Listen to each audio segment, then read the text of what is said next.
ఇచ్చి ప్రజలను బురిడి కొట్టించి గద్దెకొచ్చిన ఈ ప్రభుత్వం ఏ ఒక్క హామీ నెరవేర్చలేదు. 2500 రూపాయలు ప్రతి మహిళకి ఇస్తాం. వచ్చిందా? ఎవరికన్నా వచ్చిందా? వచ్చే ఆశ కూడా ఉన్నదా? ఇన్ని అబద్ధాల, ఇన్ని రకాలుగా మోసం జరుగుతూ ఉంది. దాని మీద శాసనసభలో కానీ బయట కానీ బీఆర్ఎస్ ప్రశ్నిస్తే ఏం మాట్లాడుతున్నారు? నేను జానారెడ్డిని కాదు, నేను ఫలానా కాదు, కేసీఆర్ నీ గుడ్డు వీకి గోళీలు ఆడుకుంటా, నిన్ను పండబెట్టి తొక్కుతా, నిన్ను చెర్లపల్లి జైల్లో వేస్తా, నీ పేగులు తీసి మెడలేసుకుంటా.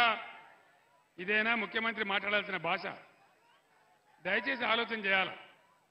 15 సంవత్సరాలు అన్నం తిన్నమో అటుకులు బుక్కినమో ఈ తెలంగాణ చెరను విడిపించడానికి అనేక పోరాటాలు చేసి అనేక లాఠీ దెబ్బలు తిని జైల్లోకి పోయి ఇప్పుడు కూడా నాకు ఒక రైల్వే కేసు ఉన్నది, నాకు ఇంకా కూడా కేసు ఉన్నది నా మీద.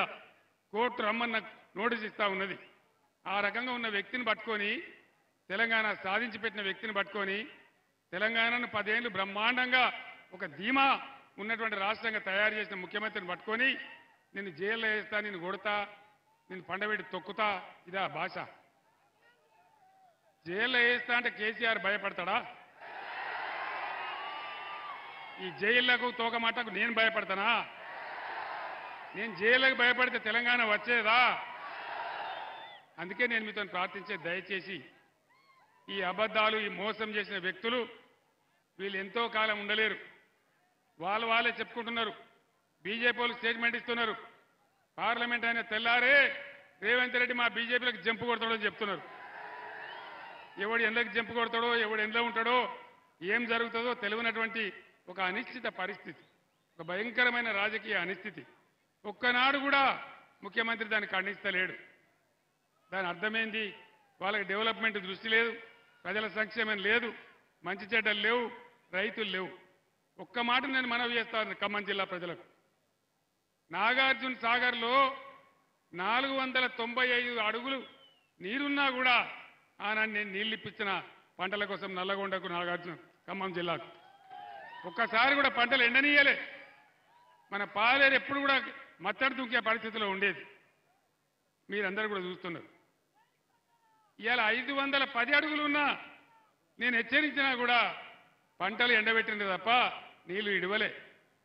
ఇప్పుడే ఆయన ఉపేందర్ రెడ్డి గారు చెప్తా ఉన్నాడు,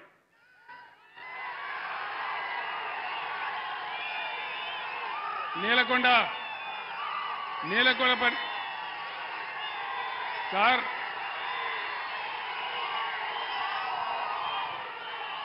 మా నేలకొండపల్లి, మా కాన్స్టిట్యున్సీలో నేలకొండపల్లి మండలంలో పంటలు ఎండిపోయినాయి బాగా అని చెప్తా ఉన్నాడు. నేను అడిగిన, నాకు ఆశ్చర్యం వేసింది. భక్తరామదాస్కి ఏమైంది? అంత బ్రహ్మాండమైన ప్రాజెక్టు కట్టినాం కదా, ఎందుకు ఎండిపోయిందని అడిగితే అనేక రకాల బాధలు సార్, పాలేరు కూడా ఎండబెట్టినారు, కరెంటు కూడా సరిగ్గా ఇయ్యలేదు, చాలా పంటలు ఎండిపోయినాయని చెప్తా ఉన్నారు. ఎక్కడ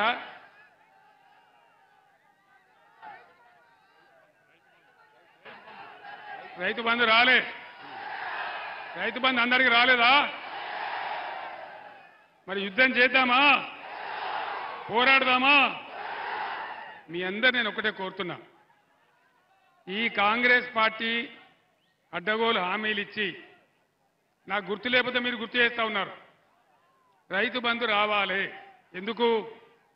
ఎందుకు మాకు బుర్రలేక పెట్టిన మా రైతు బంధు ప్రపంచవ్యాప్తంగా ప్రభుత్వ సబ్సిడీ లేకుండా, ప్రభుత్వ సపోర్ట్ లేకుండా ఎంటైర్ వరల్డ్లో ఏ దేశంలో కూడా వ్యవసాయం జరిగే పరిస్థితి లేదు. అశోక్ గులాటి అని ఒక ఆగ్రో ఎకానమిస్ట్తో అనేక మాసాల పాటు చర్చించి మేము నిర్ణయం తీసుకొని మన రైతులను నిలబెట్టాలి అని ఒక 4-5 కార్యక్రమాలు చేసినాం.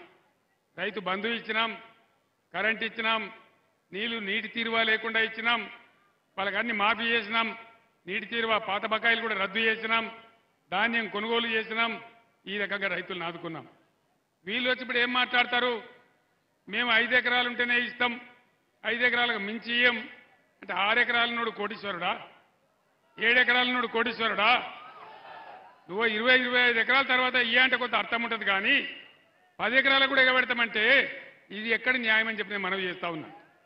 వీళ్ళ మెడలు వంచి మళ్ళా పాత పద్ధతిలోనే మంచిగా జరిగేటట్టు చెయ్యాలి. ఆ పని జరగాల.